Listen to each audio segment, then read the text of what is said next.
Hi everyone, I'm Joe from Joe Pro Decor and I'd like to continue on the process of preparing my OSB boards for product testing.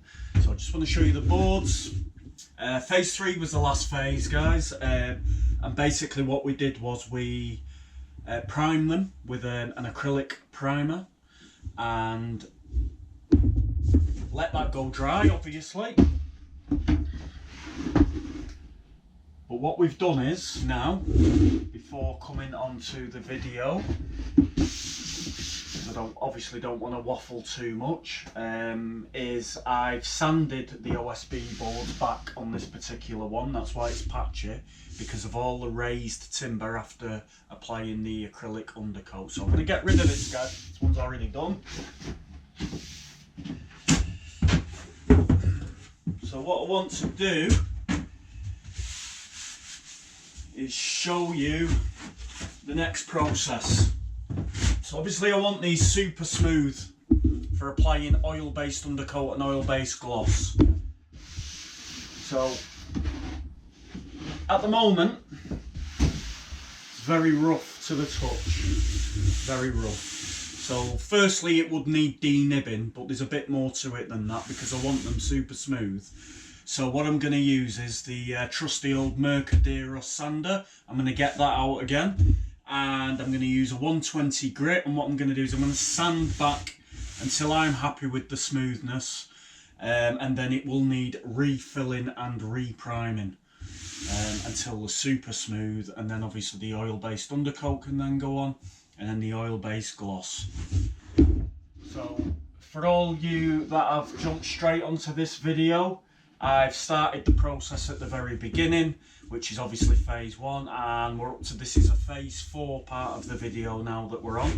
So what I'm going to do is now just show you quickly, and what I'll do is I'll readjust the camera so you can see.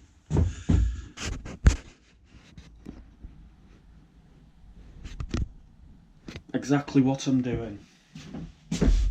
Right, so we've got the Mercaderos set up. It's on automatic.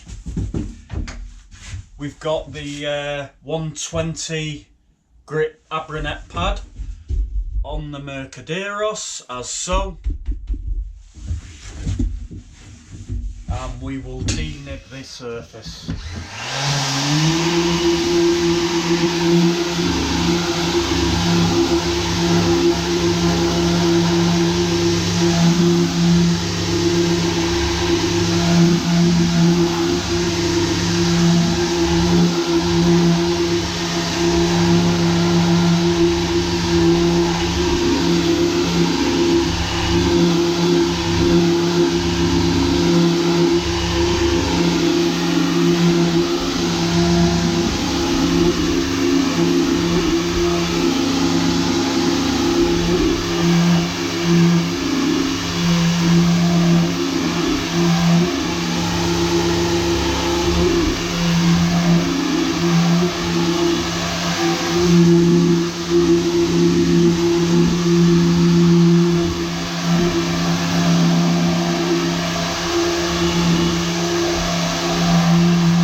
Right everyone, so I'm happy with that. So what I've done is, as you could see on the video, you could see me rubbing my hands over the surface as I was going along just to feel any raised areas. So that's what we want to get rid of at this process, any raised areas.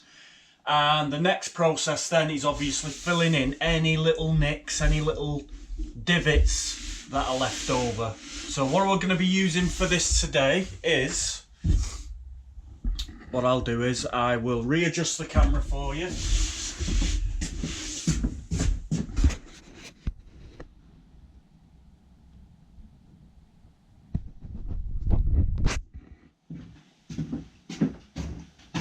so. And I will show you the product that we're going to use to fill in any little imperfection. The first thing we need to do, guys, just get a damp rag. Obviously, the Mercaderos is fantastic. It will pick up the majority of dust. But we still need to just lightly go over, pick up any remaining very, very fine dust that might be still on the surface.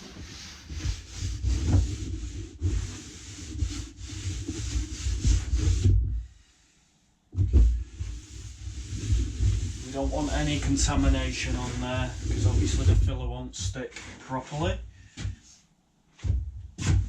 And I'm very happy with that. So, the product we're going to use today, I used Easy Fill on the first fill. On the second fill, using this product, which is Gyprock Ready Mix Joint Cement. Now this product sands very easily, but you could argue that it doesn't sand quite as easily as the Easy Fill. It's a lot more compact when it dries. And it's a lot finer than the Easy Fill, so it's perfect and it will go rock solid. It's also quite heavy. Right, so we need these. It's a paint kettle just to do a bit of a mixing.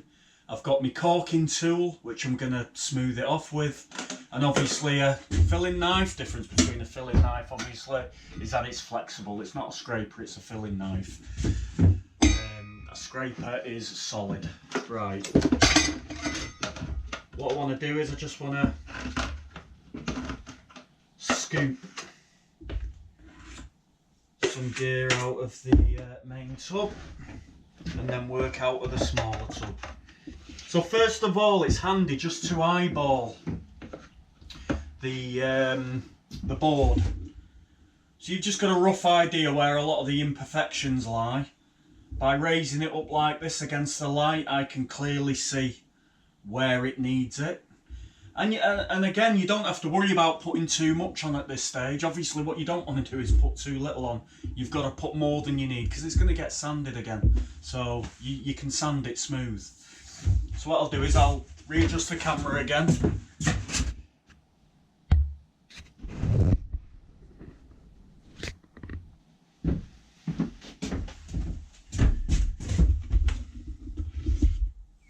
And we will smooth off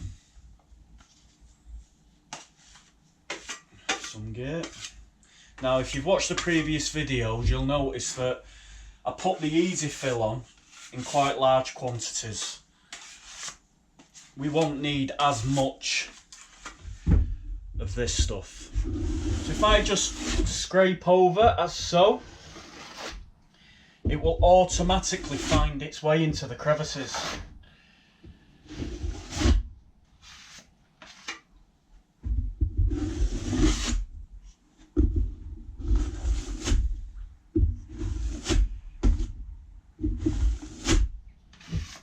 Obviously what we want to do,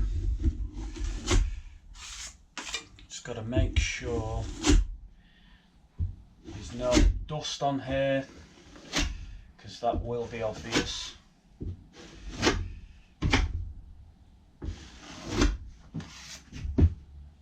just going to show you one board and I've got another 8 or so to do.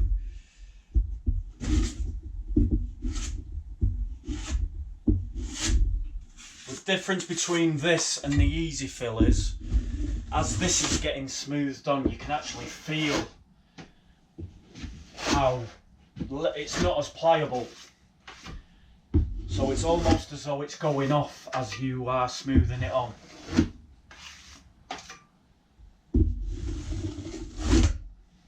Beautiful stuff to use though, I'll give it that. Does the trick nicely.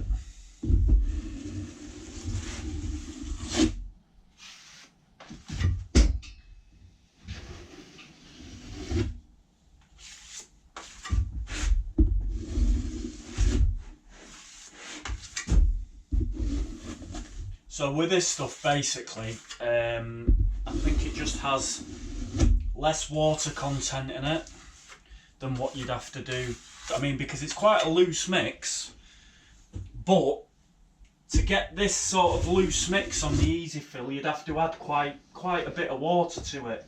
Whereas on this, even though it does feel loose, when you're putting it on, it just doesn't feel as though there's a lot of water content in it. If that makes any sense. The beauty of this stuff is, as well, it's ready made. You don't have to do all the mixing yourself. So, all I want to do now is just one more pass over.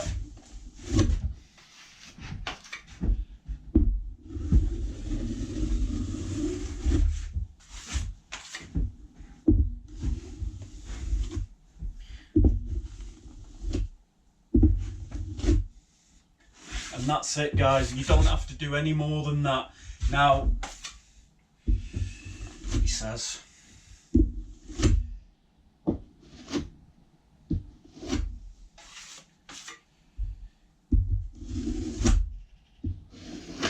right, that's it. Most important thing when filling